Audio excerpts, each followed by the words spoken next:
Nash has a pretty good arm out there. He just moved a lot. I tell you what, Jerry Ravens played a good center field. Yeah, he has.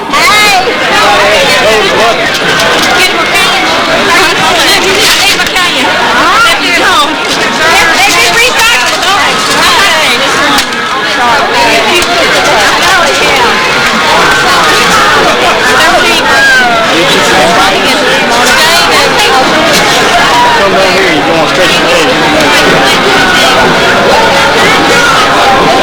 You got it in the sun. They one of these guys. They hit that last one.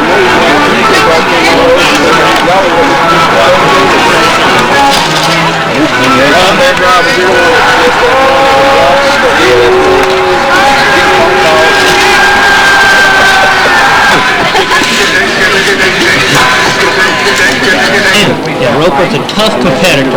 Roper is not the overpowering pitcher that Reeve Smith is, but he does get his share of strikeouts. Roper has a very good moving fastball, and nobody seems to hit real hard against Roper because he's got so many pitches come from different angles and just does a great job. We've talked before about how offense will win you a game or two, but when it comes down to raising the goal above your head, it's going to ultimately be the defense. Case in point, Thursday night, the Warriors made 3 costly errors, 2 in 1 inning, which enabled the Wildcats to score their only 2 runs of the game. And then Saturday, at their home field, it was the Wildcats that played fumbleitis with the baseball a little bit that the Warriors took advantage of. So defense will be paramount here tonight. That's exactly right. The Warriors on Saturday's game in Cleveland made several great plays that kept them in the ball game, and they cannot afford, if they want to win this ball game tonight, they cannot afford to make any mistakes. It is wall-to-wall people. It is a picture-perfect night for baseball. What more could you ask for? This is the last hurrah, the final showdown, the final countdown, a Texas death match, whatever you want to call it.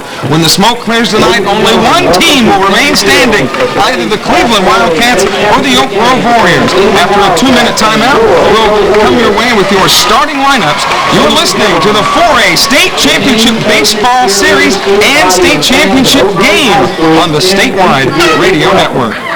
We're pleased that you could be here. The high school athletes that are performing tonight are friendly rivals as the members of opposing teams. This basically is the theme of interscholastic athletics, the idea of friendly competition. The visiting team in every interscholastic game is the guest of the home team. They are expected to be so regarded and treated. Profanity and vulgar cheers are abusive to other spectators and also a reflection on your school and community. This type of behavior will not be tolerated and may cause your team or school to be placed on probation. People involved in this behavior will be asked to leave the area with no refund or re-entry. The use of alcohol and drugs are forbidden at all Mississippi high school activities. The officials are men who are assigned to administer the rules of the game according to the National Federation rules. Their experience and integrity qualify them for their part in this friendly interscholastic contest. This attitude of sportsmanship should be reflected by all spectators, no matter what their personal feelings of loyalty may be to one or the other teams in tonight's contest. Remember, sportsmanship begins long before the contest starts and lasts long after the contest is over. Thank you.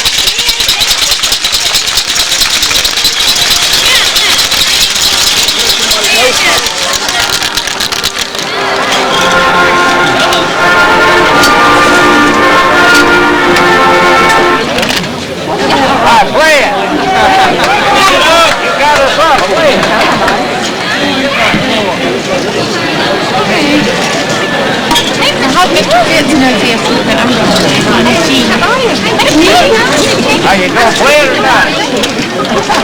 So we can hum it.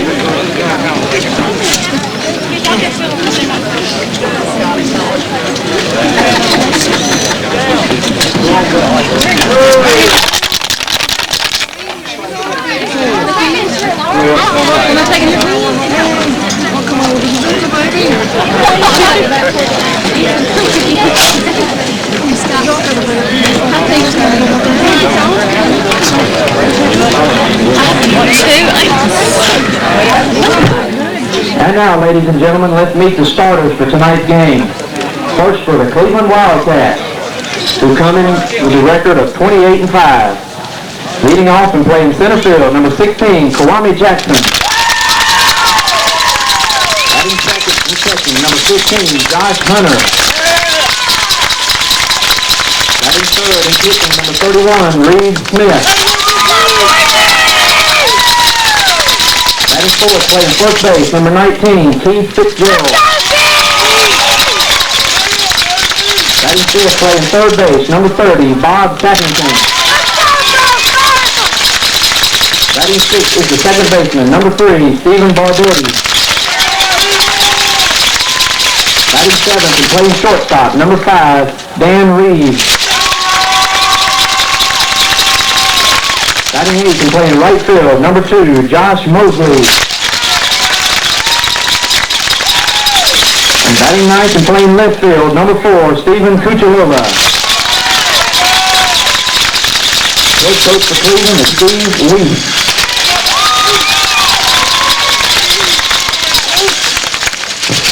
And now for your Oakland Warriors.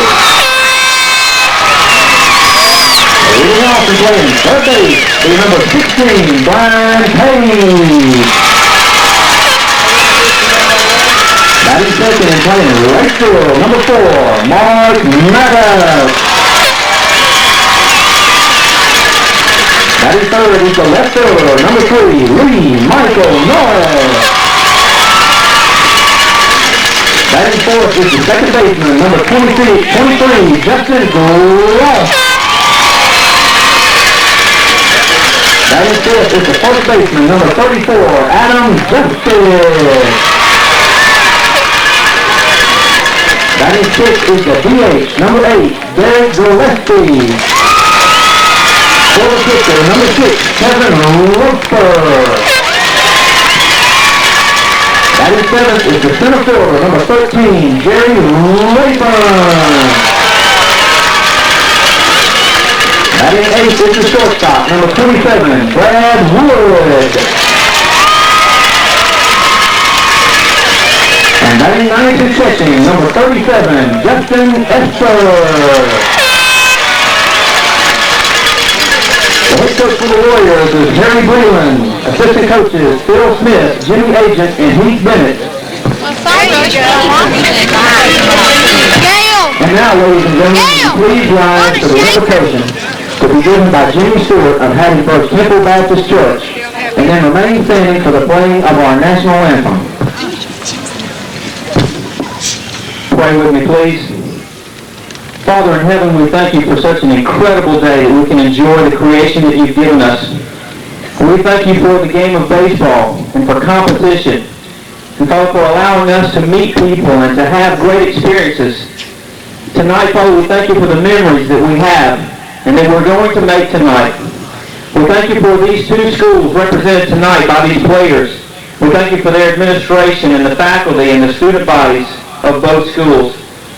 Father, tonight as these two teams compete against one another, keep them safe, give them a great opportunity to make memories with each other that they'll take with them for the rest of their lives.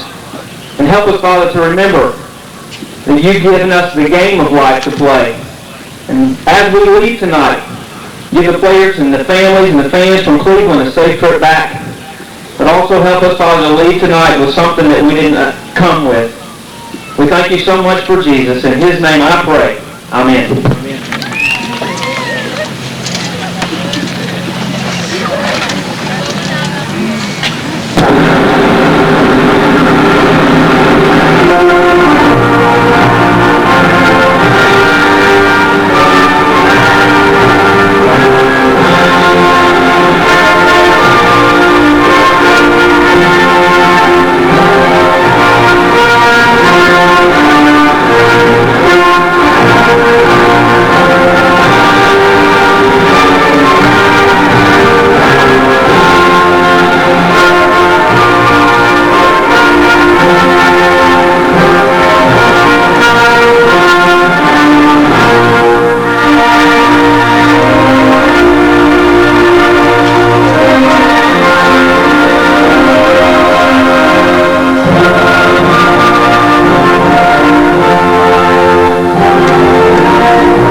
carries and 24 RBIs.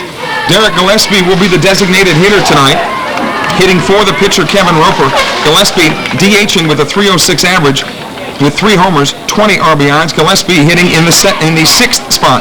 Jerry Rayburn, who has really been a catalyst offensively and defensively, making some sterling plays in center, will bat 7th for the Warriors. The center fielder hitting .303 with 1 home run, 14 RBIs.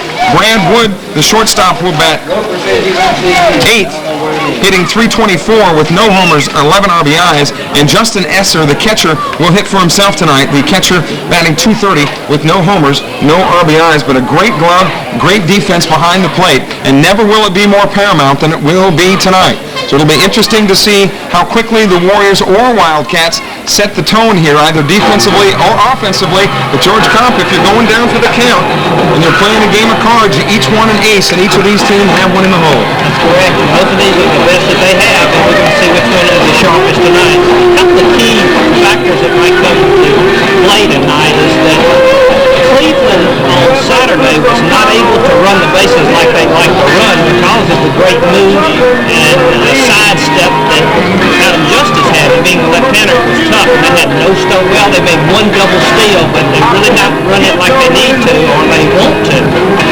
Kevin Roper has got a pretty good move to first base, but he's got a very slow delivery to the plate, and I look for Cleveland to test Esser, to test Roper when they just Good point, because Steve Weiss had said that all their scouting reports indicated to them that the bases could be stolen not on the catcher Esser, but on the pitcher Roper, and that's what they did when they got base runners aboard. So the Warriors would be ill-advised to let any of these cats on the bases tonight. But this is what you want, an opportunity just to win it. The Wildcats would have liked to have wrapped it up Saturday on their home field, but it wasn't in the cards, and they've had to travel to Lamar County, about a 4-hour drive, to bring the gold home if they are to do that. The Warriors want to try to win it right here in front of a sellout crowd at Clinton Field. We joke about a sellout crowd, George, but some of these folding chairs and lawn chairs were set up, we are told, as early as 6 o'clock this morning as people went to work wanting to make sure they got a premium seat here tonight. Yeah, Kelly, I don't know. If you didn't get here for the 6 o'clock game at about 4:30, you probably didn't have a place to sit. At least not what you'd call the high rent seats anyway. Roper finishing his warm-up tosses. The Warriors in their bleached whites with the black and gold trim, the black hat, and the black socks. The Wildcats in their traveling grays with black socks and also gold and black trim. So Kwame Jackson, eagle-eye Kwame Jackson, who walked twice in Saturday's contest, a dangerous leadoff hitter for Steve Weiss, steps up the first hitter of the game. Kwame hitting .255 with 1 homer and 12 RBIs. Kwame getting the series of signals from Steve Weiss as Esser is about ready to strap on the catcher's helmet, and Roper ready to go to work here. The wind not near the factor that it had been in games 1 or 2. It is blowing, however, slightly out of center field. Instead of blowing out and toward right, it is blowing to and out of dead center field. So we'll see what happens here. Roper gets his first sign. The right-hander delivers.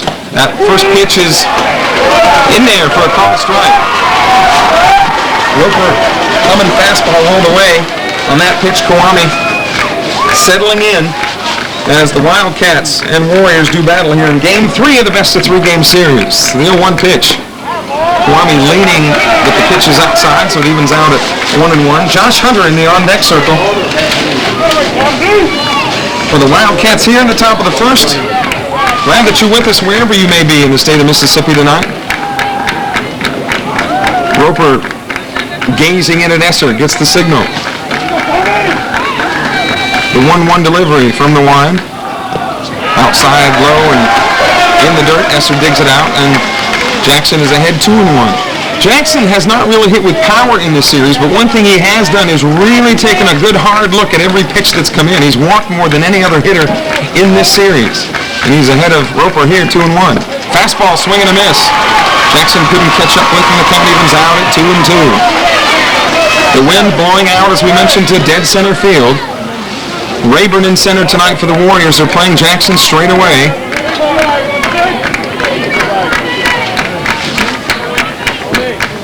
Roper again looking in at Esser. No one wanting to make a mistake tonight, a mistake that could prove to be fatal. In Game 3 of the best-of-3 game series, all the other classification championships have been decided except this one. The 2-2 pitch, swing and miss. Jackson missed the outside corner fastball and very quickly just one out here in the top of the first. And Roper not hesitating to go with the heater, George. That's right, and that's a big outfield. I think it's safe to say that Kwame Jackson is the most dangerous base runner on this field tonight, and keeping him off the bases is really big for Grove. Now this Josh Hunter, the second hitter, has had a really good stick for them. And we'll talk about that in a moment. Josh stepping in with a .371 batting average, the left-handed hitting catcher. Roper to the wind and delivers. Swing and a miss. Inside corner fastball that Hunter rotated off of, but just couldn't get it. He's down on the count 0-1. Hunter is one of the few hitters in this series for either team that has hit in both of the games. He had 3 singles in Thursday night's victory and 1 single on Saturday. So Hunter swinging a hot stick for the Wildcats. Roper gets the signal from the full wind. Here comes the 0-1. That's outside.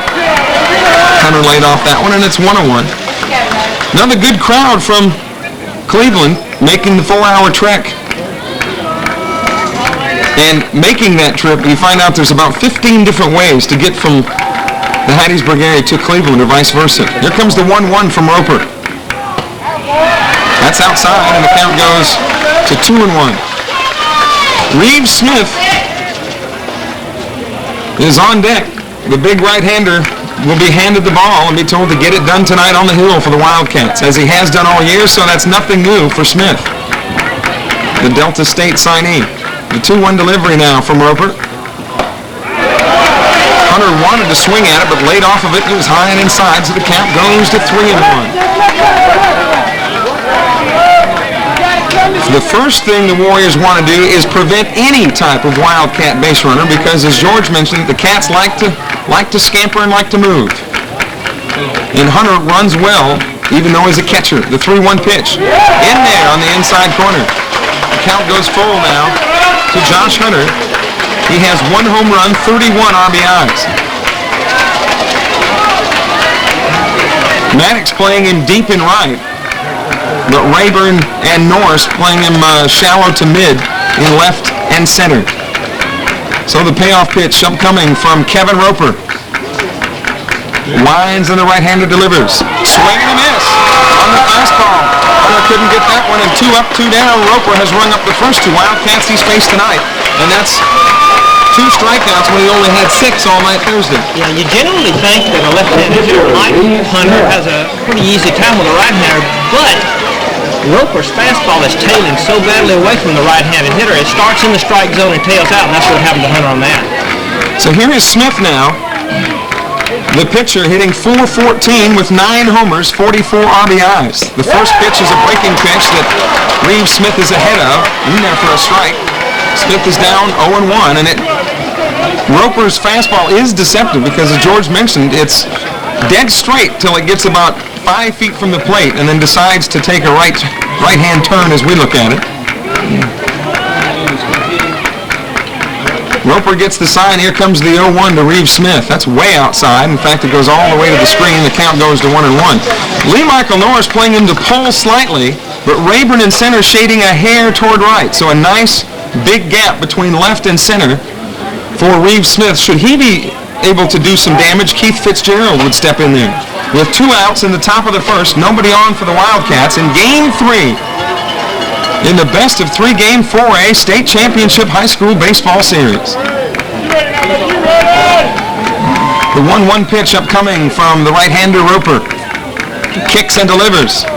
Fastball in there for a strike.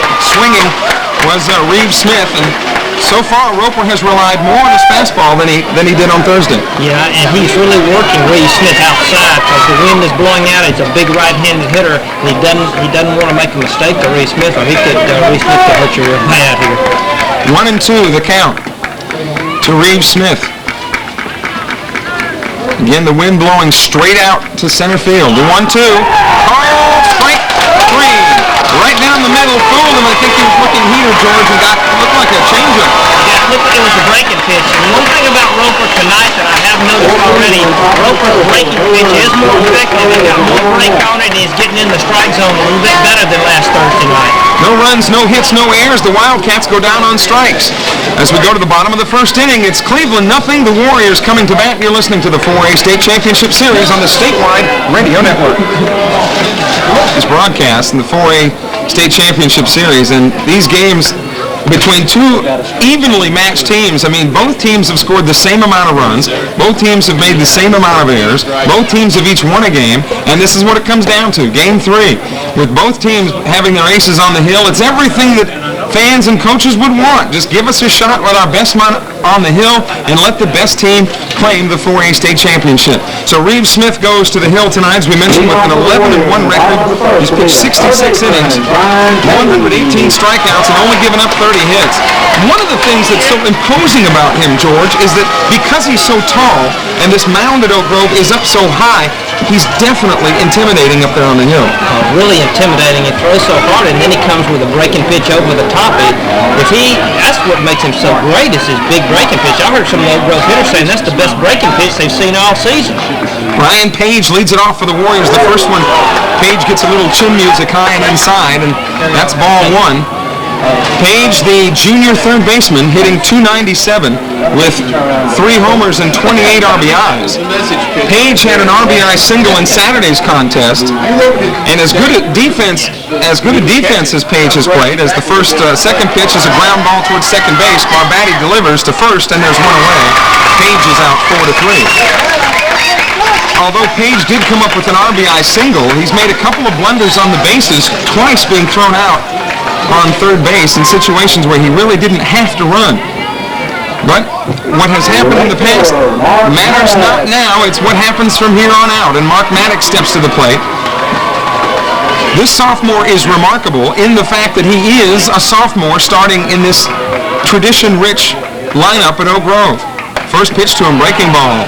High, Maddox lays off of it for a 1-ball count. Maddox hitting .305 with 1 home run and 15 RBIs. The 1-0 delivery. Fastball outside, 2-0. Maddox had problem with Reeves early Saturday as he was trying to pull everything that Dan threw up and wound up K-ing. 2-0 delivery now from Reeves Smith. Breaking pitch, outside, it's 3-0. And the Warriors appear from the onset to be much more patient than they were in Game 1. And Reeves Smith continuing to work like a freight train and not wasting any time in between pitches. Here comes the 3-0. Called strike on the... I actually thought it was a called strike, but it was the inside pitch. And Maddox is aboard on 4 straight throws. So here comes Lee Michael Norris now, the left fielder, hitting .378 with 3 homers and 34 RBIs. Sappington moves in at third. Reese anticipating the bunt.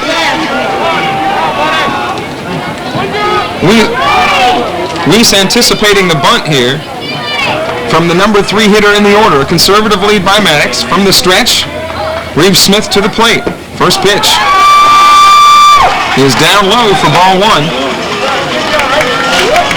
Norris doesn't often bunt the ball, and in the third spot in the order, you wouldn't necessarily expect to, but against Reeves Smith, the Warriors may be thinking that 1 run is certainly better than the none that they scored Thursday. Breaking pitch. Too high, and Reeves Smith is behind the hitter 2-0, and he's thrown 6 straight balls now. So I think Harry now's got him on take, and I think that's what we mentioned before. They've got to be, if the Warriors are going to win, they've got to be patient with this guy and let him beat himself, because if he throws strikes, he's almost unbeatable. Now, Smith off the rubber and throws delicately over to first to keep Maddox close. Justin Gross in the on-deck circle. Gross hitting in the cleanup spot was the only Warrior to really figure Reeves Smith out on Thursday. 2-0 pitches high. It's 3-0 to Norris. And that will send the catcher Josh Hunter out to talk to his right-hander. We mentioned Gross in the on-deck circle had 2 doubles on Thursday night. Neither one of them caused any damage because, of course, the Warriors didn't score. He was stranded both times after hitting the 2 baggers. Here's the 3-0 pitch to Norris. That's right down the chute for a called strike.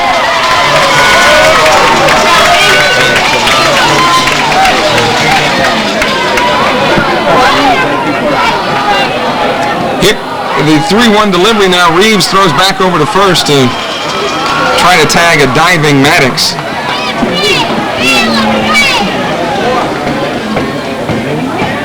Now Reeves Smith adjusts the count. He's back to home plate now. Now he takes position on the rubber. Looks at lead Michael Norris. Sappington still in at third. Here comes the 3-1. That's a strike right down the middle that throws Norris. And the count will go full. Now, George Collins, you're Harry Bruno, do you start the runner? I don't think so at this time I would have started, but who knows what Harry did. It's a 50-50 call. One out here in the bottom of the first. The Warriors have a runner on first. No score here in the bottom of the first inning. The Wildcats and Warriors battling for the 4A state championship. It all comes down to this. Reeves Smith looking in, getting the signal, comes set at the stretch. Here comes the 3-2. Swing and a miss. The runner was going. Norris is out. Throw to second. Not in time. Maddox is safe. And the Cleveland faithful thought they had him, George. And from our vantage point, that's certainly a good argument. That's a bang-bang play at second. Great play by Josh Hunter. He's a solid catcher. Made a great throw to second base, and it was really close. And the Cleveland folks might been upset with the second base umpire. But again, Norris strikes out, so there's 2 outs now in the bottom of the first. Maddox is the runner at second with Gross the hitter. One thing that Oak Grove can't do, Norris chased a high fastball that time, and it was out of the strike zone. First pitch, a curveball in there that Gross was taking, and he's behind in the count now, 0-1. Gross, the second baseman, hitting .318 with 3 homers, 33 RBIs. Base hit would most likely score Maddox with 2 outs here. Another breaking pitch. Called strike 2, and Gross is in the hole big time. 0-2 here. Apparently they saw something in the scouting report about breaking pitches because he's dished up 2 of them, and Gross has been looking at both of them.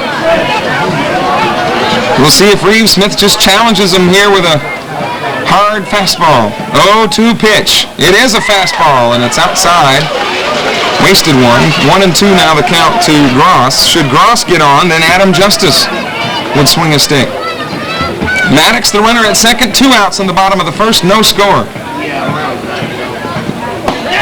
Next pitch in there, brought in there rather, inside, and the count goes 2-2. Reeves Smith had actually started to take the stroll off of the pitcher's mound. He thought he had his man. But the umpire called the ball, and it's 2-2. Comes set again. Here comes Smith's pitch. Fastball high and outside. It goes 3-2. So after Gross was in a hole 0-2, a payoff pitch is upcoming from big Reeves Smith.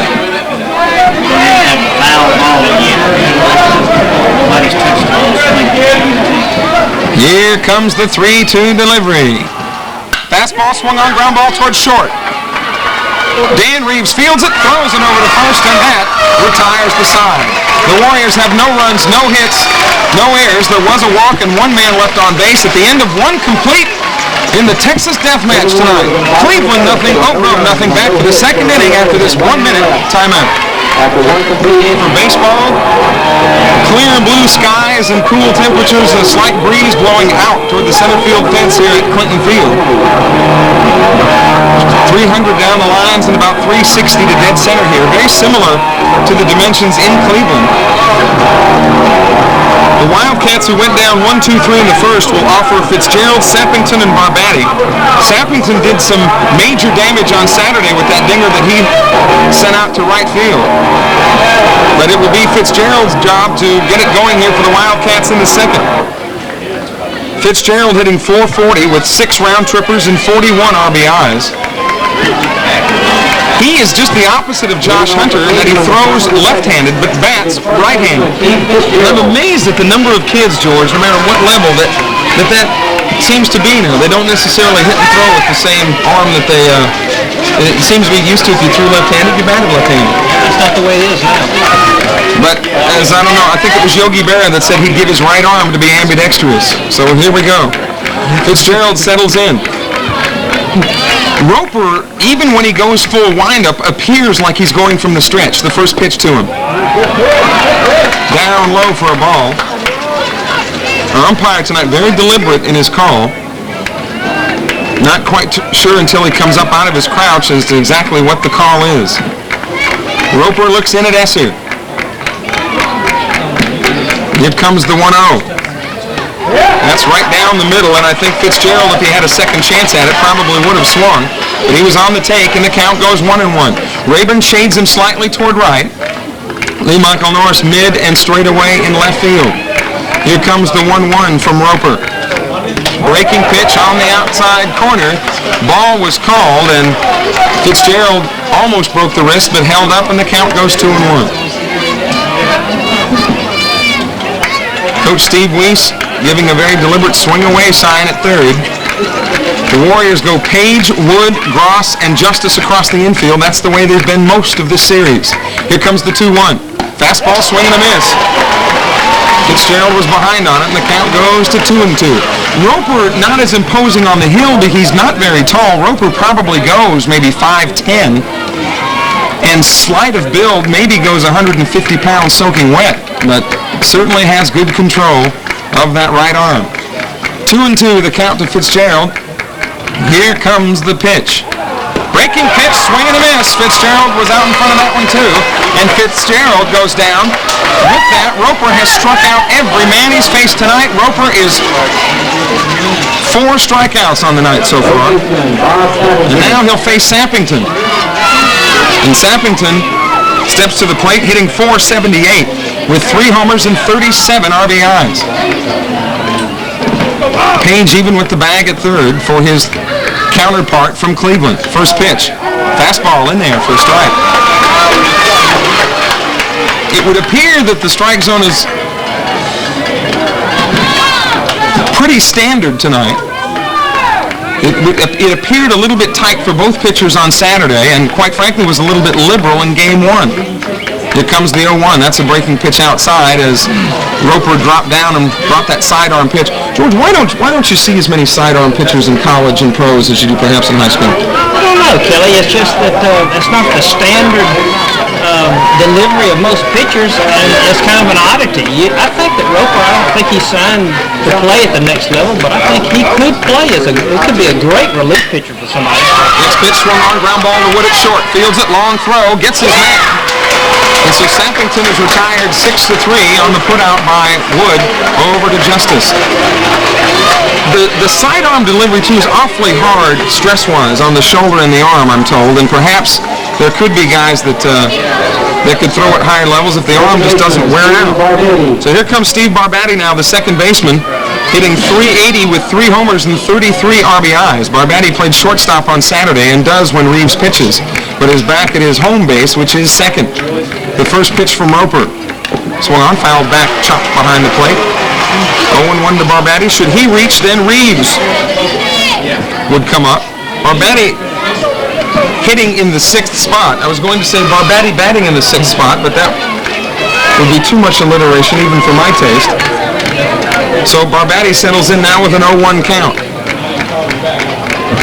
Roper has struck out 4 here tonight, and we're only in the 2nd inning. Next pitch to him.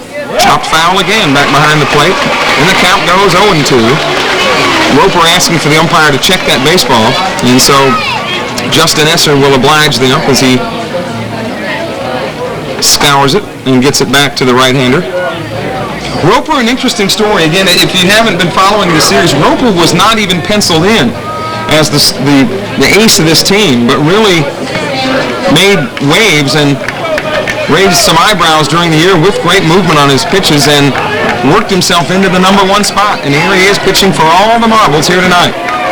0-2, the count to Barbatti. Nobody on and 2 out here in the top of the 2nd inning. No score between Cleveland and Oak Grove. Breaking pitch. Barbatti tried to hold up. No appeal, and the count goes to 1-2. Roper thought he might have had him, but Barbatti held up. Reeves in the on-deck circle for the Wildcats from Cleveland. The way these teams have played and the way Roper and Smith have pitched, 1 run may very well be enough. Roper sets his sights. Here comes the 1-2. Chopped foul. Barbatti did a good piece of hitting just to get a piece of that one and squirts back to the screen, and the count remains 1-2.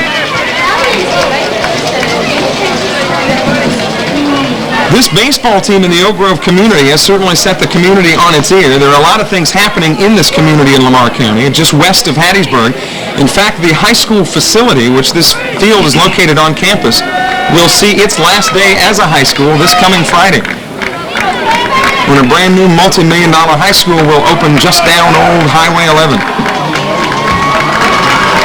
The 1-2 delivery in the offing from Kevin Roper. Here it comes. The right-hander delivers. Fastball, weak fly ball hit out to short. Brad Wood snags it, and that retires the side. So the Wildcats, no runs, no hits, no errors, nobody left on base. At the end of 1 1/2, it's Cleveland nothing, Oak Grove nothing for all the marbles. The 4A State Championship Series back after this 1-minute timeout. You're listening to the 4A State Championship Series on the statewide radio network. With us,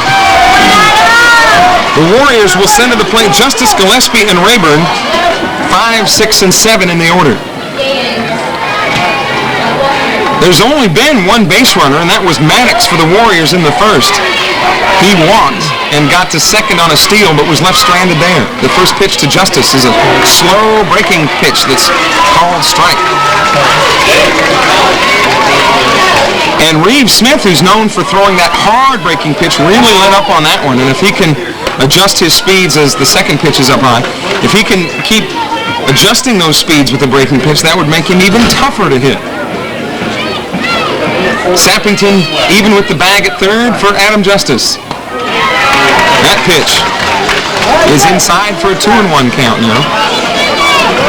Justice hitting .344 with 4 homers and 24 RBIs. Here's the 2-1. Fastball on the corner. Strike 2. 2-2 to Justice. And he throws left-handed, but bats right-handed. Again, the last-minute starter for Harry Breland on Saturday when Derek Gillespie, it was expected, would pitch. They scratched Gillespie and pitched Justice. The 2-2 is chopped foul back behind the plate. Justice stays alive. But as George Comp mentioned in the pregame show, Breland and Smith and company, Phil Smith, his assistant coach, were talking about how perhaps with Justice on the hill, the left-handed hurler could keep a much closer eye on the runners at first and try to neutralize some of the Wildcat speed. Here comes the 2-2 delivery from Smith. Curveball right in there and throws Adam Justice. And if Reeves Smith can continue to control that hook like that, George, it could be a long night for the hometown Warriors. That breaking pitch breaks straight down, and it really got the Warriors moving down. On the one pitch right before that, he hung it, and he got away with it. Adam Justice was out a little out front of it, but he has really got command of that breaking pitch tonight. So Gillespie steps in and gets beamed on the first pitch. He came out of a fastball, looks like he drifted with that front shoulder and dropped down a little bit and lost the pitch inside. And hammers Gillespie on his left shoulder, and Gillespie's aboard. And I don't care who you are or how good a shape you're in, that one is bound to hurt. Yeah, but he didn't rub it. You didn't even see him rub it. He doesn't want to let the pitcher know it did hurt. So now here comes Rayburn. Rayburn, even though hitting in the 7th spot, has really done some damage. It was his single in the second inning on Saturday that allowed Harrington to come up and hit the homer. The first pitch to him is a heater right down the chute for a strike. Sappington in at third. The Wildcats playing bunt here with Rayburn in the 7th spot in the order, hitting .303. The 0-1 pitch. Rayburn was bunting, gets down the line, flies the ball to Sappington. Sappington on the move, gets the ball out of the air, but the runner was not moving far enough away where Sappington could make a throw back, and the Warriors have 2 men down here in the bottom of the second inning, no score. Yeah, Kelly, that pitch was a half fastball, really out of the strike zone, and that's what happens when you try to bunt that half fastball. They just couldn't get it down and popped it up. Now here's a guy that laid down a beautiful bunt in Saturday's contest, Brad Wood, the left-handed hitting shortstop, hitting in the 8th spot for Breland's Warriors. Wood comes to the plate hitting .324 with no homers and 11 RBIs. If he should get on, Justin Esser, the catcher, would step in there. The first pitch from Reeves Smith is a fastball. That was too high, and the count goes 1-0. Wood not only has a good eye, but is also not a very tall fella. So that strike zone, not a big one. That one is the same place the first one was, and he's behind Wood 2 balls and no strikes. They play Wood straight away, and Reeves Smith throws over quickly to Reese Smith's got keep Rayburn close because Rayburn has 5 stolen bases on the year. Right-hander kicks and delivers. That one's inside, gets away from Hunter and goes to the screen. I had said that Rayburn was at first, and I stand corrected. That was Gillespie. Rayburn was the one that popped out on the bunt attempt, so Gillespie goes to second.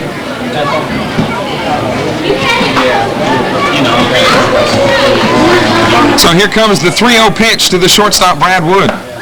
That's in there for a strike, and Wood again started to take a little jaunt, just a step or two down the first base line, and you should never do that. So there's new life here for Reeves Smith, the 3-1 delivery. That one is high and outside, so Wood is aboard, and officially now that is the 3rd walk with the 2 hit batsmen, which go in the books as a walk. Reeves Smith has walked 3, but there are 2 outs here in the bottom of the 2nd inning. And Justin Esser, the catcher, comes to the plate. Esser with no homers, no RBIs, hitting .230 on the year. Kelly, for such a big man, 6'5", Reese Smith, he's got an excellent move to first base, got really quick feet and delivers the ball over there real quick. So Esser settles in. The catcher hitting in the 9 spot. Here's the first pitch to him. Fastball in there for a strike. And one thing is for certain, with Reeves Smith revving up that fastball, you don't get a lot of time really to look at it. You really have to make a snap decision. Here's the 0-1. The right-hander kicks, off-speed, breaking pitch, and a dandy in there for strike 2. And he probably went from throwing at 92 to about 72 in one pitch. Wind still blowing out to center. Esser in the hole, 0-2. Here's this pitch from Reeves Smith. On the corner, strike 3, and Esser's out in 3 straight pitches. So the Warriors go down, no runs, no hits, no errors, but there were 2 men left on. A walk and a hit batsman. At the end of 2, it's Cleveland nothing, Oak Grove nothing. Both teams sparring a little bit, trying to feel each other out just a bit. We'll be back with the 3rd inning after this 1-minute timeout. Hattiesburg heading to the 3rd inning. Neither team has a hit. Both pitchers are very much on top of their games. Roper has rung up 4 tonight for Oak Grove, and Reeves Smith has his share of strikeouts too. So if you think that the New Jersey Devils or Philadelphia Flyer, whatever hockey game a few weeks ago that went some 5 or 6 hours long, there's no telling how long this one may go if these pitchers continue to throw as well as they have been. Kelly made the statement before the game that we didn't see how these pitchers could be as sharp as they were last Thursday. But what I've seen tonight, both of them look as sharp, if not sharper, especially Roper. Gosh, he can't pitch any better than what he's pitched, and Reeves Smith has had the base on balls, but gosh, he's got the great breaking pitching and probably throwing in the low 90s. Well, you may hear the blues on the speakers here. Of course, one team will be crying the blues after this one tonight because it's a winner-take-all.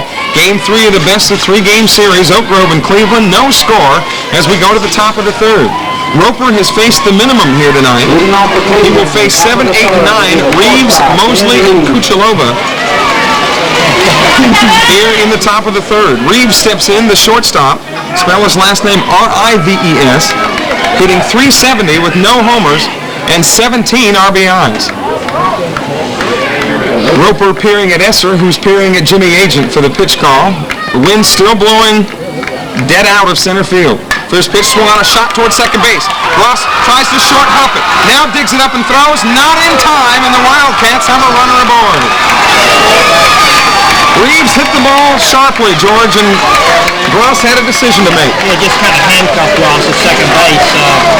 Kind of a tough play, but could have been made, but it was a tough play. The ball was hit pretty hard. So Reeves is aboard. They scored an error on Gross at second. So this is where the Warriors have shot themselves in the foot all postseason long, are the errors. Here comes Mosley now, the right fielder, hitting .347 with 1 homer, 26 RBIs. Page beginning to sneak in a bit at 3rd as the Wildcats may be playing bunt here.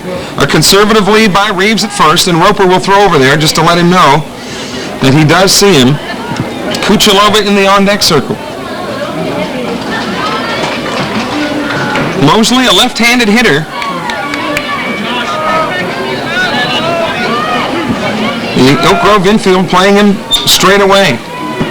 Has not shown bunt yet, now does, tries to squeeze one down the third baseline. Page was on the move and made the attempt and missed. So it's a strike to Mosley. Each team playing for even one run. Their kingdom for a run. It could be enough the way these two hurlers are going at it. Roper comes set, checks his runner, now throws over there. And boy, every pickoff move to first base, all the fans from both sides holding their breath that every throw over there is an accurate one. Because, of course, an errant pickoff play could put a man in scoring position. Top of the third here, no score, but the Wildcats have their leadoff man aboard. The pitch, they call a pitch out, and Reeves was not going. Where the Warriors were right on with every pitch out call on Thursday night. And miss on that one, and the count goes 1-1 to Mosley. Wood sneaking toward the bag, just a hair at shortstop. Now Roper throws back over there again, and Reeves doesn't even go in hands first. He goes in feet first.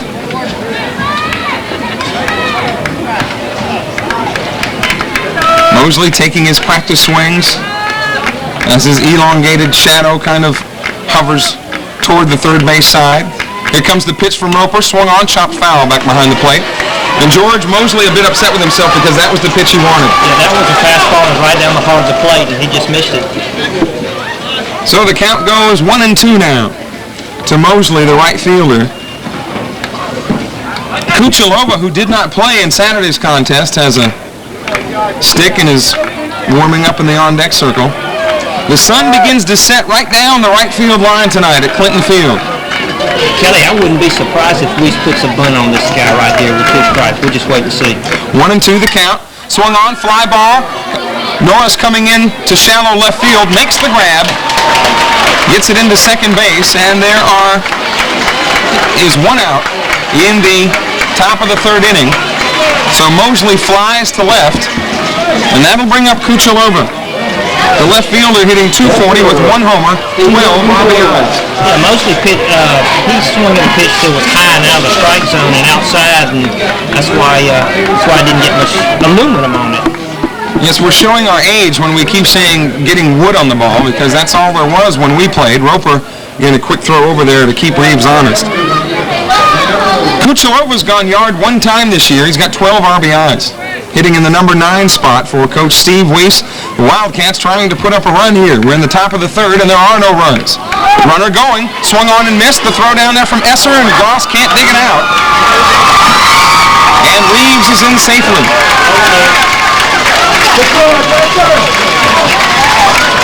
So there's that Wildcat speed that they're not afraid to employ. Yeah, that throw was a little bit short of the target. If it's right on, he's out. But I will have to say that was a hard pitch to handle as the breaking pitch. It was just the hardest to throw a runner out on. And you have to dance with the lady that brought you. And Steve Weiss has said we have buttered our bread with base stealing all year long and making some sometimes unorthodox moves, sometimes not on the bases, but it does force the defense to execute. The 0-1 pitch to Kuchelova from the stretch. He should have swung at it, and he knew it. It was a called strike down the middle, and Kuchelova's down. No balls and 2 strikes. Roper comes into the game with a 6-2 record. He's pitched 69 innings, given up 45 hits, 88 strikeouts. So you've got a couple of varsity players in the truest form here throwing tonight. The 0-2 to Kuchelova. Breaking pitch outside. Roper wasted one. Thought he could get him to chase an outside curveball and doesn't. Kuchelova alive at 1-2. Should he reach, then Kwame Jackson, who is on deck, would step in there. No wind now. The flags in center field are limp. Nice cool night in Oak Grove. The 1-2. Swing and a miss. Kuchelova goes down on strikes, and that is Roper's 5th strikeout on the night. And they go back to the top of the order. Kwame Jackson steps up. That was probably Roper's best breaking pitch of the game. He threw it with a lot of velocity, and it just broke on the outside corner and really fooled Kuchelova. We talked about the 5 strikeouts, and Kwame Jackson was the first victim of a Roper strikeout back in the leadoff spot of this ball game. We're in the top of the third, no score between Cleveland and Oak Grove. Mosley is on at second, and there are 2 men out. Not even holding Mosley, a liberal lead at second. The first pitch to Kwame Jackson, chopped toward short. Brad Wood fields it on 2 hops, throws it over to first, and it's right on target. So the Wildcats go down in the third, no runs, no hits, 1 error, and 1 man left on base at the end of 2.5. It's Cleveland nothing, Oak Grove nothing, back after this 1-minute timeout. Score, and the Warriors will begin their second time through the order. Brian Page steps up. Leading off for the Warriors in the bottom of the third. Rounded out to Barbati, his first time up. Page 0 for 1, hitting .297 with 3 home runs and 28 RBIs. But the third home run of the season that he hit was pivotal in their South State series against Van Cleve because it led that rally that is now just being called the inning. First pitch to him, high fastball, ball 1. Page homered in that inning. The Warriors scored 7 runs with 2 outs to defeat Van Cleve to earn the right to play Cleveland. Next pitch to him. Outside and low. Page is ahead in the count 2-0. Reeves Smith struggled a bit with his control in the Oxford series and officially has walked 3 here tonight. That one's there. And the count goes 2-1.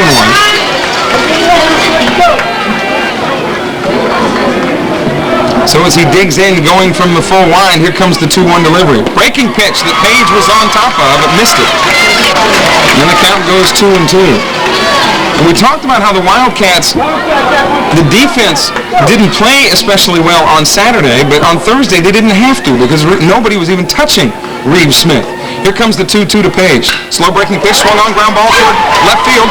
Shortstop Reeves comes up with a long throw, and they do not get him. Page beats it out. They'll have to score that one a hit. Yeah, but I want to say that was a great play by the shortstop, Dan Reeves. He went in the hole and almost got Page. That was a hit all the way, and he almost got him. So the Warriors have a leadoff man aboard and have notched the first hit of the game for either team. Up steps Maddox now, the right fielder, the sophomore, hitting .305 with 1 homer and 15 RBIs, and everyone is thinking bunt. Yeah, I would think so. He had a base on balls the first time. We'll see what happens. Reeves Smith to the stretch. Maddox showing bunt, but that pitch is in the dirt outside. The count goes 1-0. Sappington, of course, on his horse at third. It would be no surprise to anyone if Maddox tries to get it down here. Shows bunt on the curveball, bunts it foul down the third base side. Maddox, a sophomore, called into duty when Harry Breland and Phil Smith made some controversial personnel changes, and we've talked about this, and for stations along the state network that don't know what we're talking about, Harry Breland and Phil Smith removed some players from this high school team for alleged drug and alcohol use, and it really made waves because all 3 of them were starters on this team, and here they are playing for the state championship without any of them. Here's the pitch to Maddox. That one's too high, and Maddox is ahead in the count 2-1. I tell you, Mark Maddox, he's just a sophomore, but he has had some really big hits for the Warriors, some clutch hits. He had a big RBI single in Saturday's game, and in the Van Cleve, he kept that in alive in the 7th inning. So he is, for a sophomore, is really impressive. Reeves Smith slings it over to first base and nearly got Page, and Page has been susceptible to the pickoff. Page got picked off in Saturday's contest, and this time he actually went in head first. Reeves Smith checks him. Maddox shows the bunt, and he fouls it back, and had to use the bat as a defense mechanism. If Maddox does not hit the ball foul with the bat, I think he gets one right across the bridge of the nose. Yeah, the ball looked like it was going to go behind him, and Maddox was just falling out, and the ball just happened to hit the bat. That's a bad break for Oak Grove, but really not a bad break for Mark Maddox, because that would have been a tough one to take, him throwing that 90-mile-an-hour fastball. It could have been literally a break for Maddox, a break of the nose or cheek or something like that. The count is 2-2. Page is aboard at first. No score in the bottom of the third. 2-2. He got Maddox on a curveball.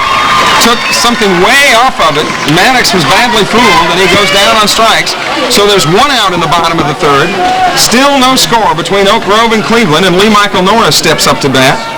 Norris hitting .378 with 3 dingers and 34 RBIs. He leads the team in stolen bases. Reeves Smith just records his 4th strikeout. Roper has 5 for Oak Grove. Page back in at first as Reeves Smith throws it over there. So Norris, the senior, who will make the commencement walk Saturday, and again they throw over to try to get Page.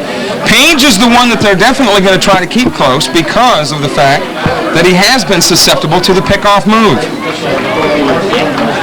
Here comes the first pitch to Norris. Swung on, ground ball toward third. Sappington's got it. Throws it to Barbatti. One over to second in time. A 5-4-3 double play, and the Wildcats are out of the inning.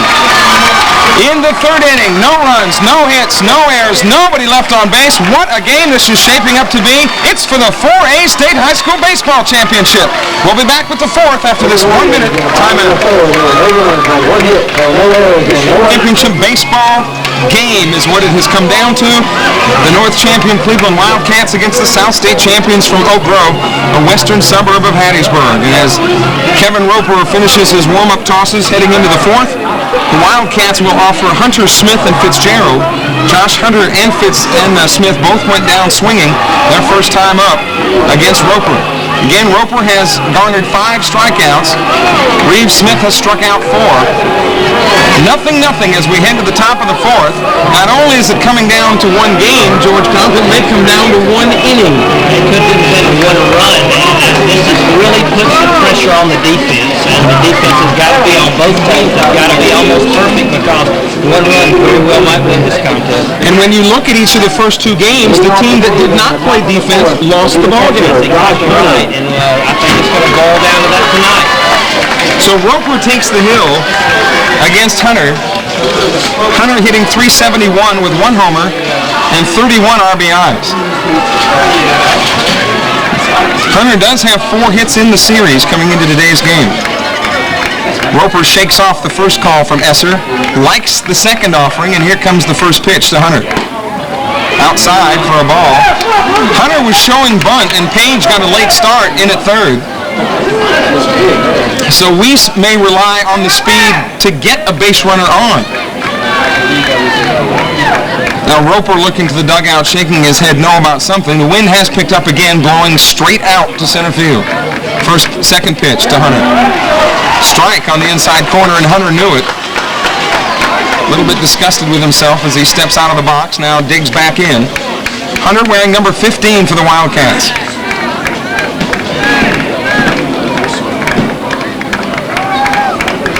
Here comes the 1-1 pitch from Roper. Trying to nibble the outside corner, but it's off the plate. 2 balls and 1 strike. Page continuing to creep in at third, thinking that Hunter may try to lay one down. Reeves Smith, the flame-throwing right-hander, is on deck.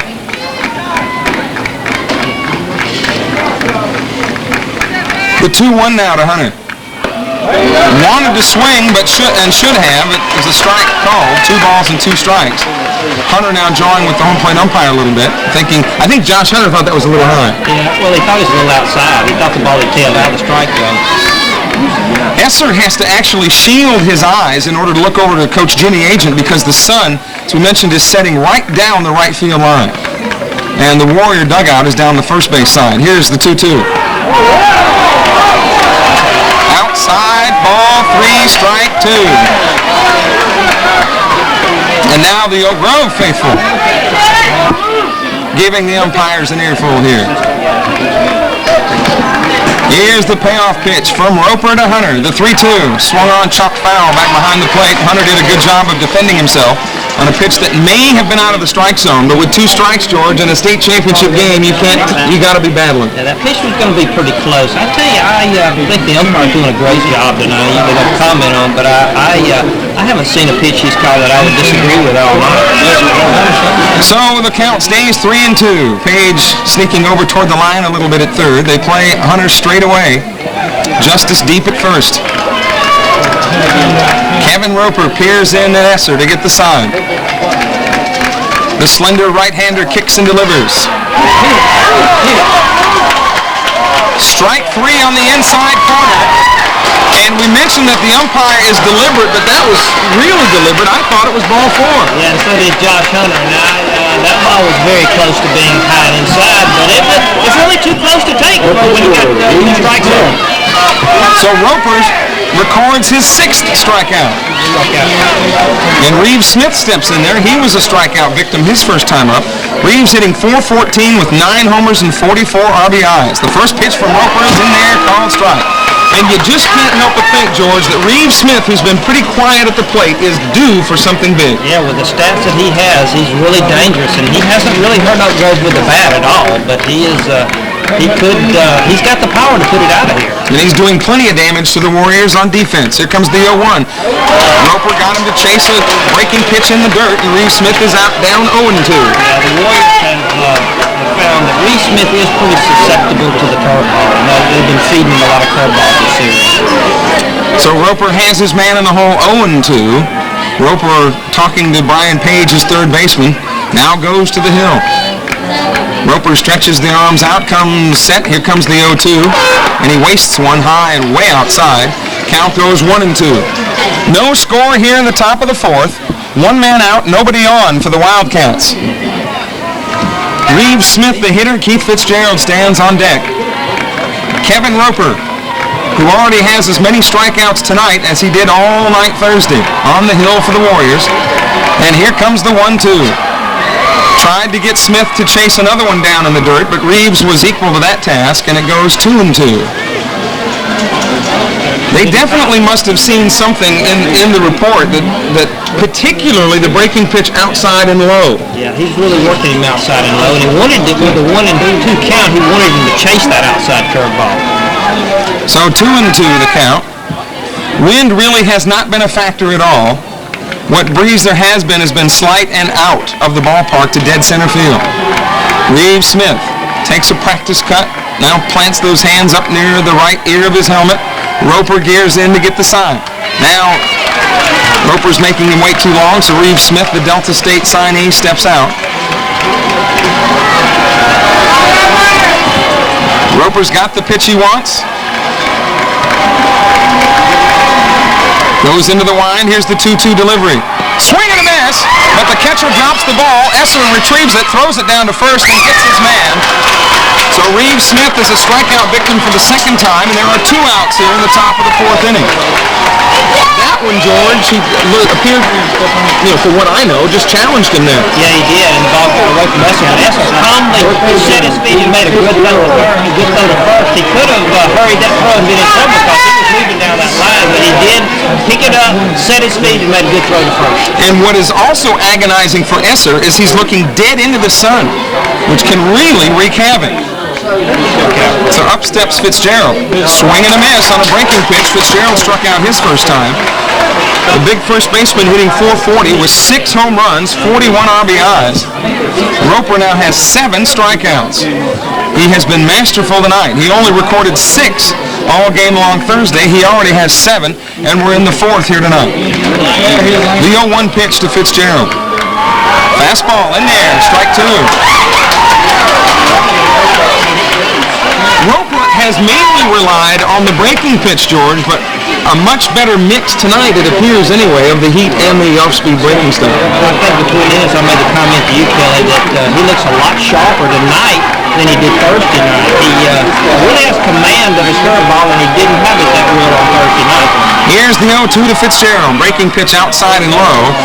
And really, you can read Roper like a book in that when he gets 2 strikes on the hitter, he almost always will try to get him to chase that one outside. That's right. And, that's really good pitching because you really don't want to throw a strike if you have good control when you have 0-2 on a hitter, especially a good hitter like he's facing the number 5 hitter here.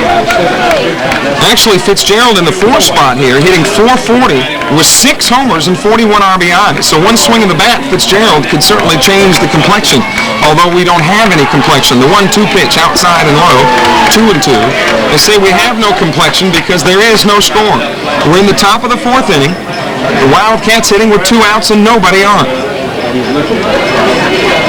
The Warriors have 1 hit. The Wildcats have none. It has been a classic pitcher's duel tonight. Deuces Wild, 2 balls, 2 strikes, and 2 outs for Roper as the right-hander delivers. Breaking pitch, got him on the inside corner, strike 3. And Fitzgerald looked baffled on that one, and he takes the bat and goes to the dugout. Roper records his 8th strikeout of the night. as we go to the bottom of the fourth inning. It's Cleveland nothing, Oak Grove nothing. You're listening to the 4A State Championship game on the Statewide Radio Network. Tonight there is no score. It has been a pitching battle between Reeves Smith and Kevin Roper. Roper has a no-hitter going. Reeves Smith has walked 3 hitters, but actually beamed 2 men, so those go in the book as a walk. The Warriors will bring up hitters 4, 5, and 6. Gross, Justice, and Gillespie. Gross grounded out to Barbati his first time up. Hitting .318 with 3 homers and 33 RBIs. Gross, the right-handed hitter, steps in against Reeves Smith. As we begin the bottom of the fourth inning, the first pitch to Gross, fastball high for ball 1. And I mean, Reeves Smith pops that catcher's mitt. You really have to admire Josh Hunter because he's been on the receiving end of everything that Reeves Smith throws. Next pitch is down low and in the dirt, and that one scoots away from the catcher, and it's 2-0 to Gross.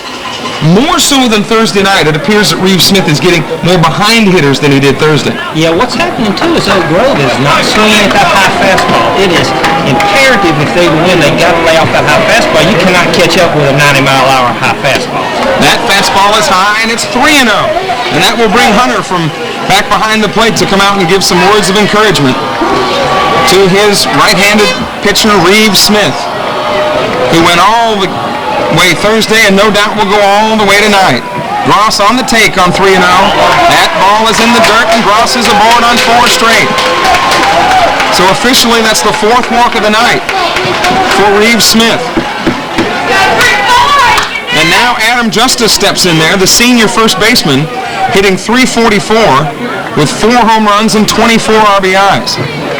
Justice not known for his bunting, but anything for a team win. We'll see how Harry Breland decides to play it here. First pitch to Justice. Justice shows bunt and takes strike on the corner. That probably has to surprise some folks that Justice is showing bunt. But 1 run, as we mentioned, may do it. Justice showing bunt again, but takes that one, and that's high and inside. The count goes 1-1. Sappington certainly anticipating bunt at third. And Reeves Smith working 100 miles an hour. Throws back over to first to get Gross diving head first in there. And the right-hander does throw it every bit as hard to first as he does to home. The 1-1 pitch. Justice showing bunt, pulls it back, gets away from the catcher momentarily, but Hunter quickly picks it back up, and his first look alertly was to second base, only to see that Gross was not on the move. 2-1, the count to Justice. Gillespie, the designated hitter, on deck. And Gillespie was the only person to get a hit in Thursday night's game, as the Warriors only notched 1 hit, and it was the single by Gillespie over Sappington's head at third. The 2-1 pitch to Justice. Outside, 3-1, and Reeves Smith knew that he missed with it. Wearing number 31, Reeves Smith now trying to take a deep breath and gain composure here. He has been unflappable up to this point. They throw it back over to keep Gross honest. He has been unflappable up to this point. 3-1 the count to Justice. Gross is on first. No score in the bottom of the 4th. No Warriors out. 3-1 pitch. Justice tries to bunt it and pops it foul to the screen, and the count goes full. Now again, George Conley, you start the runner here. No outs, I don't think so, but who knows? He might do. I don't know what kind of speed Gross has. I think he's got pretty good speed, but I would probably not at this point. We'll see how Breland and company decide to play it. Justice, a good contact hitter. Here is the 3-2 pitch now. Reeves Smith breaks contact with the rubber and sends Gross shuffling back to first. Yeah. Comes set. Here comes the 3-2. The runner not going. Swung on. Fly ball to center field. Kwame Jackson backtracking toward the wall. About 5 feet from the wall, Jackson makes the catch. And there's 1 out here in the bottom of the 4th inning. And that sent the crowd into a huge gasp here, the Lamar County fans. There's 1 out now in the bottom of the 4th. And Derek Gillespie will step to the plate. Gillespie struck out his first time. It was a bean, actually. Justice struck out his first time. Now Gillespie who was beamed with the first pitch, was hit right on the left shoulder. Steps up there. His first pitch from Reeve Smith is down low for a ball. Gillespie, who played first base in Saturday's game, DHing tonight, hitting for the pitcher Roper, hitting .306 with 3 homers and 20 RBIs. Gross on the move. Called strike, and Hunter can't get the ball out of the mitt, and Gross has a stolen base. So the Warriors have a man in scoring position here in the bottom of the 4th with 1 out. The count is 1-1 to senior designated hitter Derek Gillespie. Reeve Smith ganders at the runner. Here comes the 1-1. Swing and a miss. Gillespie way behind the heater. And he's behind him 1-2. Jerry Rayburn on deck. For the South State champion Warriors, no score here in the bottom of the 4th. Here comes the pitch. Swung on, tipped foul, but caught by the catcher. So Gillespie goes out on strikes, and there are 2 away here in the bottom of the 4th. This is as much noise offensively as either team has made with a runner at second base. The Warriors have had 2 men on at second. Maddox was on earlier in the game on a walk and a pass ball. And now Gross down there on a walk and a pass ball. First pitch to Rayburn, tapped back to the pitcher. Reeve Smith fields it, throws it on to first, and that retires the side. So for the Warriors, no runs, no hits, no errors, 1 man left on base. 4 innings are in the book, and we're exactly where we started. Cleveland nothing, Oak Grove nothing. You're listening to this 4A State Championship Series on the statewide radio network. And as this 4A Championship Series all comes down to a couple of innings now. As we go to the top of the 5th, Kevin Roper has been dazzling on the hill tonight for the Warriors, as has Reeve Smith for the Wildcats. As we go to the 5th, the Wildcats will send up Sappington, Barbati, and Reeves, the 5, 6, and 7 hitters for Steve Weiss. And we kind of joked about it in Thursday night's ball game, but the worst job to have in this series has been the bullpen coach, because there's been nothing to do. Starters have gone the whole way, as you might well expect when you've got starters like these guys. So here comes Sappington, the third baseman. He grounded out short his first time up, 0 for 1, hitting .478 with 3 homers and 37 RBIs. Sappington looking down at Steve Weiss. Sappington does have some power. He homered Thursday night. Did he homer? Yeah, he did. He sure did. In the 2-0 win. No. First pitch from Roper. No. Breaking pitch on the outside corner. Homered this, was it this past Saturday? They all run together when you call as many as we have. That's a ball on the outside. So he's ahead of Roper 1-0 as the lights come on here at Clinton Field. Roper literally getting a grip. Here comes the 1-0 pitch. That's outside and low, and Sappington's ahead of his pitcher 2-0. Sappington looking at Reeves, or Weiss rather.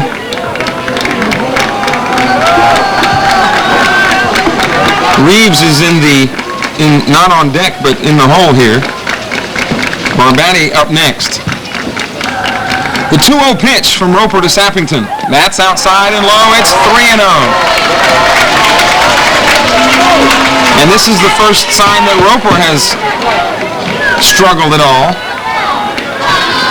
And Harry Breland said in the post-game show on Saturday that Roper had told him, if it goes 3, I want the ball. And Harry Breland said he tries to oblige his pitchers by doing that.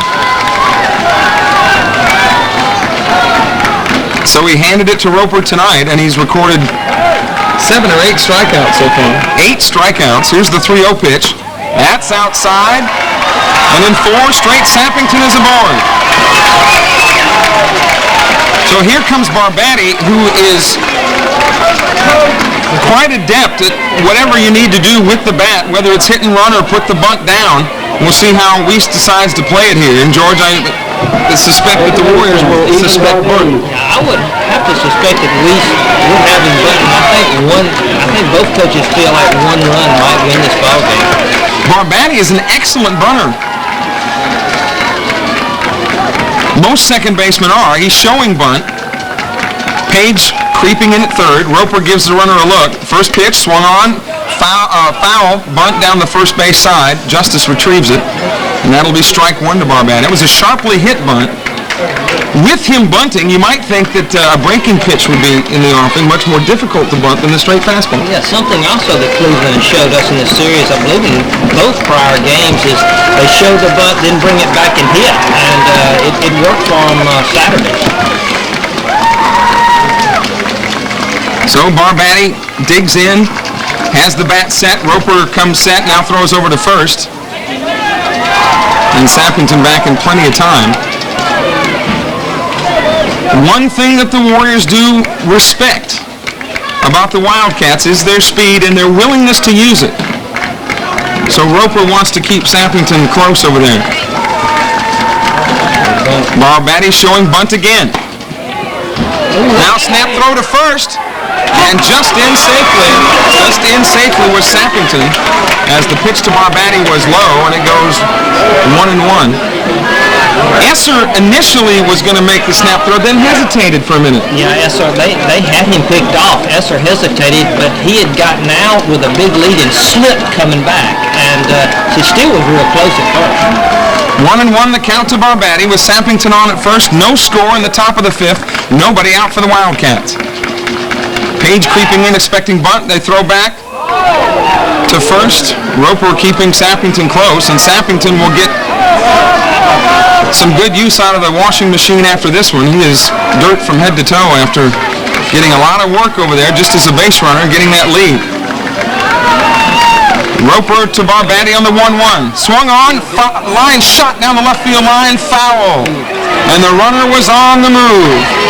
That ball falls unfair. That's a run for Cleveland because he was moving. You could tell he was moving. If he was leaning the other way, I think Roper could have possibly picked him off because at this vantage point you could see he's definitely leaning towards second base. And now it's 1-2 on the hitter, and we'll see what Steve Weiss calls this time. But what George alluded to earlier about the hitters showing bunt and then pulling back and hitting, that is what Barbati did there. And was within 5 feet of pulling it off to perfection. So 1-2 the count. With nobody out in the top of the fifth. Roper comes set, 1-2 pitch, and it hit Barbati. It hit him, but now the umpire's saying Barbati's got to come back because he did not make an attempt to get out of the way. That was an excellent call. You don't see that happen there. Barbati just turned his shoulder into it, did not get out of the way at all. Steve Weiss isn't very happy that he's come down and talked to the home plate umpire. It was a slow breaking pitch, one of the slowest pitches that Roper threw up there all night, and Barbati did make no attempt to get out of the way, but it hit him on the left elbow nonetheless. And Steve Weiss will argue that Barbati should get first. Barbati started his trot down to first base only to be called back by the home plate umpire, and he said, pick up the bat, Barbati. You're going to have to try it again. You have to make some kind of effort to get out of the way. It's really a pretty smart move by Barbati, and sometimes you might get away with that, but he did not make any effort to get out of the way. The correct call, I thought. Well, a gutsy call, considering about half of this crowd are for Cleveland tonight. 2-2, the count to Stephen Barbati with Sappington at first. Nobody out in the top of the fifth. No score between the Warriors and Wildcats. Now Roper will throw back over. Sappington is in hands first. Sappington has really worked Roper. And you really have to give kudos to Sappington for working Roper, because if the pitcher's thinking about the runner, he may not be thinking about the hitter. The 2-2 delivery. Swung on, shot down the third base line. That's a fair ball in the corner. Sappington rounds second, is on his way to third. Here comes the throw to third. He is safe. That's third, and the runner from first goes to second. Barbati has a base hit with runners at second and third and nobody but nobody out. Yeah, that ball was hit well. Went down right over the third base bag and went in the corner. And I thought that Michael might have a shot in the third, but it wasn't in time. Now Harry Breland calls timeout. They will slowly make the trot toward the pitcher's mound. Sappington is on at third. Barbati is on at second, and nobody is out in the top of the fifth inning. The Wildcats making some noise here. Dan Reeves, the shortstop, will be the hitter.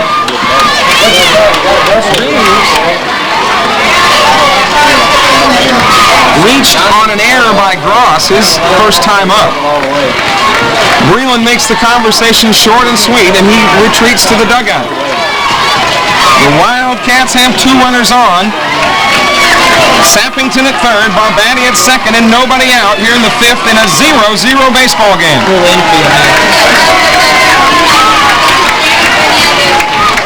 So it appears that Breland will pull his infielders in here and play to get the man at the plate on a ground ball. Reeves hitting .370, no homers, 17 RBIs. But any kind of RBI here could prove to be huge for the Wildcats in quest of a 4A state baseball championship. Roper comes set. The right-hander delivers. Breaking pitch, called strike in there. It will be interesting to see how the Warriors respond here because Roper has proven to be a bulldog when the chips are down all season long. Roper ahead of Reeves, 0-1. Wood is in on the short grass at short. Page is really even with the bag at third. Justice in at first. Gross creeping in at second, looking to cut down the run at the plate. The 0-1. High and outside. They were looking for a squeeze play there. Thought that the runner from third might be coming in, but the pitch out is unsuccessful, and the count goes 1-1. Kuchelova on deck. The number 9 hitter for Steve Weiss's Wildcats. Wildcats on the verge of scoring here. Runners on second and third, nobody out in the top of the 5th. The 1-1 pitch to Mosley. Breaking pitch, swung on, ground ball toward third, fair ball. Page touched the ball.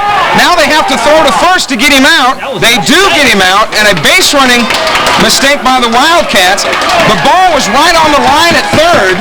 The runner was coming in, took about 3 or 4 steps off the bag, collided with Page, who then dropped the ball, but clearly Page touched the ball fair. And then picked up the ball, threw it to first, but by that time Sappington had retreated all the way to third. But now Weiss is arguing that the swung-on ball by Mosley was hit on his foot. But the umpire says no. And the Wildcats are stunned here. The situation is still runners on second and third, but now there's 1 out, and Kuchelova, now Mosley. That was Reeves that officially grounded out 5-3. Now it's Mosley. Swung on, he took the pitch and it was inside for a ball. Sappington at third. Barbati at second. 1 man out. No score here in the top of the 5th. Mosley flew to left field his first time up. The 1-0 pitch is too high, and it's 2-0. Now Kuchelova is on deck. So one would think that Mosley will be on the take with a 2-0 facing him. Called strike on the corner, 2-1. He was taking all the way. Roper really seems to be trying to buckle down here. The infield still pulled in for Breland's Warriors. Gross and Justice are more even, but Wood in at shortstop. 2-1, swung on, ground ball to Gross. They look at the runner now, go back to third. They've got Sappington in a rundown. And Esser tags him out. Esser tags Sappington out, and there are 2 away in the inning. The ball was sharply hit to Gross at second. Rather than throwing to the plate, Gross froze Sappington in his tracks about 10 feet off the third base bag. Gross did the alert thing and threw to Page at third, and the rundown was on. The Warriors made a great defensive play there. They could have, the ball was hit too hard for the runner to try to score from third, but he had gone off the bag far enough where it was kind of in no man's land, and Gross froze him and threw the third. Good play by Gross. Now they have a chance to get out of this inning. But Barbatti did the alert thing and moved up to third while the rundown was taking place, and Mosley advanced to second while all the chaos was taking place. So the Wildcats still have runners on second and third with 2 men out in the fifth. Kuchelova struck out his first time up. The first pitch from Roper. Called strike on the corner. And we don't know how this one's going to come out, George Cobb, but if it does not come out in Cleveland's favor, they would have to look at this inning. They really have an opportunity here, and Oak Grove didn't out of it yet. They have runners on second and third. We'll just see how Roper handles Kuchelova. 0-1 to Kuchelova, the left fielder, hitting .240 with 1 homer and 12 RBIs. The 0-1 pitch, swing and a miss. Kuchelova down 0-2. One thing I want to comment is Esser really doing a good job out there. That ball was low, and he just put his whole body in front of it because the fastball is a run for them. Which could prove to be huge, as we've talked about. So Esser's job is just to keep the ball in front of him. But Roper has his man on the ropes. 0-2 to Kuchelova. Barbatti the runner at third. Mosley the runner at second. The 0-2 pitch outside, and as Roper stays with tradition, wastes one outside. But you don't want to waste one too badly. That would send one back to the screen, because that would put Barbatti on the move and score the only run of the game. No score here in the top of the fifth. The Wildcats had runners on second and third with no outs. Now there are runners on second and third with 2 outs. The 1-2 pitch to Kuchelova from Roper. The right-hander kicks. Swing and a miss. Kuchelova goes down on strikes.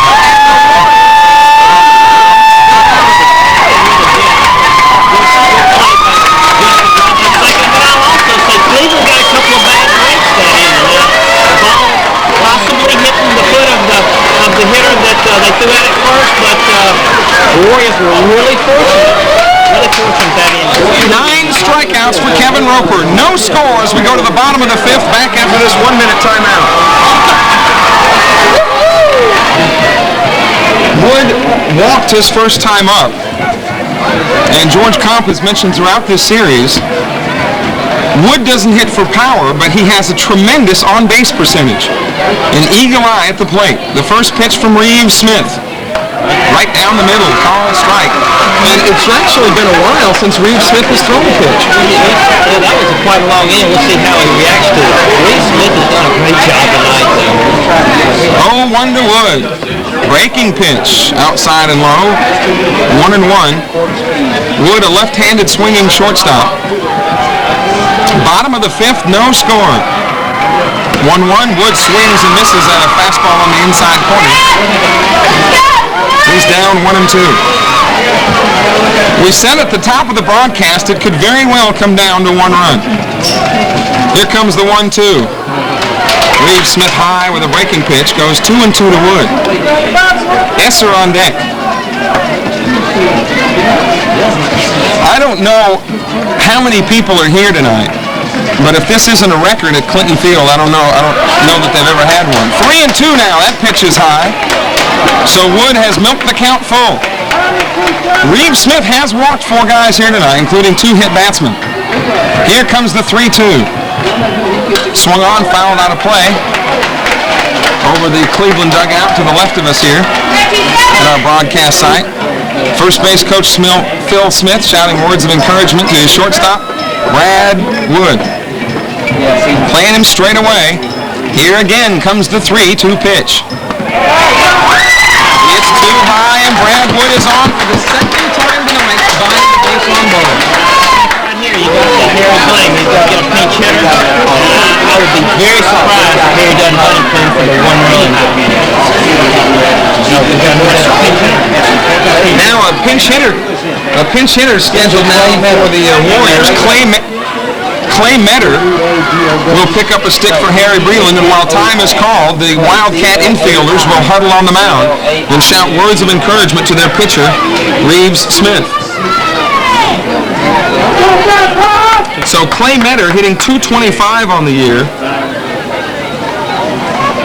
has 1 homer and 6 RBIs. Metter has been called upon to pinch run quite a bit for Breland's Warriors. And now, Metter and Esser built similar, but you've got to be thinking, George Kopp, that the reason this call was made, Metter must be pretty adept at putting down the bunt. Yeah, I would be totally shocked if Metter doesn't advance this runner. I've been shocked before, but I think that's what is going to happen here. Wood is an excellent runner, as you'd expect a shortstop to be. But Clay Metter is called upon to do one of the most difficult things in baseball, and to come in completely cold and try to do something to help the team win. And that's get the bunt down. Sappington is already setting up shop on the edge of the grass at third, expecting Metter to lay it down. So Clay Metter will get his first look at Reeves Smith, and that's got to send a little shiver down the spine of Metter, getting his first look at Smith. Tries to get the bunt down. It was a beautiful bunt down the third base side. Sappington picks it up, throws to first, and Metter is out, but the sacrifice down to second base. Kelly, that was amazing. That pitch was up and in, way up and in, and it looked like he was almost trying to get out of the way of the ball. And it was bunted in the air, but it was bunted just in the right spot and worked out really great for the Warriors. It could have been a disaster. So Metter is credited with the sacrifice, and up steps Page singled his last time up and grounded to second. He is 1 for 2. Warriors have a runner on second with 1 man out here in the bottom of the 5th. Still no score. First pitch fouled back. Page trying to jump on that fastball. And Reeves Smith throwing every bit as hard this inning as he did in inning number 1. And that looked like the hardest pitch he's thrown this game. He really got something extra on that. So Page, the junior third baseman and quarterback for the Oak Grove football team, has a look at Reeves Smith with Wood at second. Swung on. A great diving stab by Reeves. Long throw, gets Page at first. And what a play by Dan Reeves. If there was such a thing as this week in baseball, on the high school level, that play would lead the highlight reel. That was a tremendous play that probably saved the run. The ball was hit right on the nose. He stretched out, dove, came to his knees, and threw a speedy Page out at first. Just a tremendous play.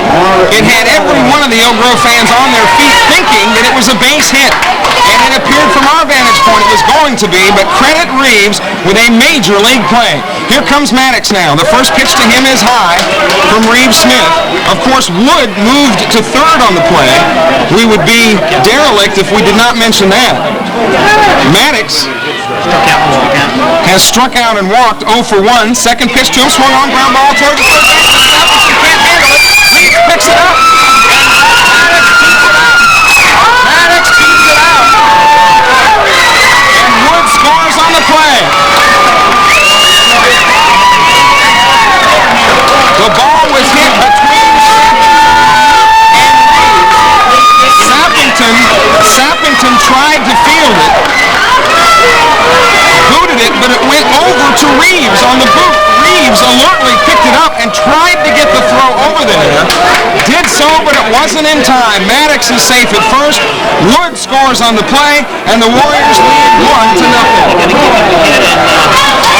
The third baseman had a long way to go, made a good effort, and I thought Dan Reeves might pick up the ball and throw him out. He is a heck of a shortstop. Sappington, it's a tough call to make because it was a slow roller between both of them.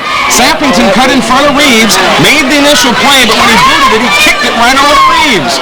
Reeves picked it up and tried to get the man out, but couldn't. Here's the first pitch to Lee Michael Norris, and a high heater that Lee Michael Norris swings at for strike 1.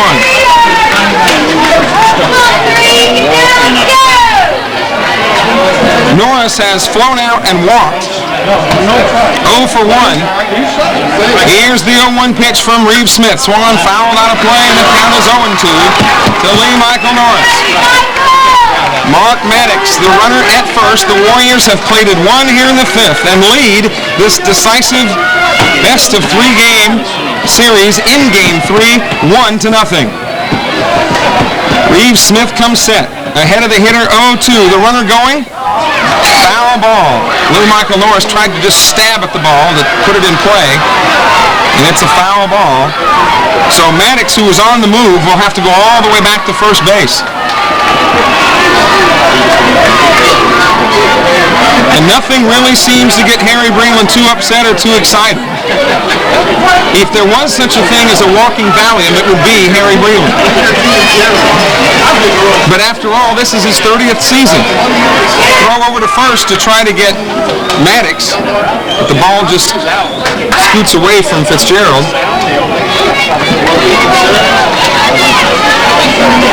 So a tough break for Sappington at third. Reeves Smith, the 0-2 pitch to Lee Michael Norris. Runner going again. Pitch is high, and Maddox steals second as Hunter never even threw down.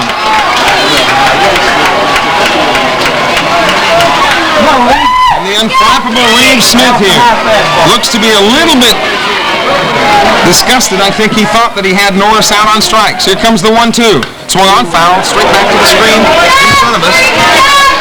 And the count remains 1-2. Should Norris get on, then Justin Gross, the cleanup hitter, would come up. Maddox on at second for the Warriors in the bottom of the fifth, 2 men out, and the Warriors lead it 1-0. The pitch to Norris, that's down in the dirt, and a great job by Hunter as that ball was down in the dirt, blocked down beautifully to keep it out in front of him, and the count goes 2-2. This game has had a little bit of everything, except scoring. The Warriors have scored the first run of the game. The 2-2 pitch with 2 outs to Lee Michael Norris. Norris swung on it. The catcher throws down to first and brings him up. Officially a strikeout for Reeves Smith. So the Warriors get 1 run across. 1 man left on at the end of 5 complete. It's Oak Grove 1, Cleveland nothing. You're listening to the 4A State Championship game on the statewide radio network. The Warriors have broken this.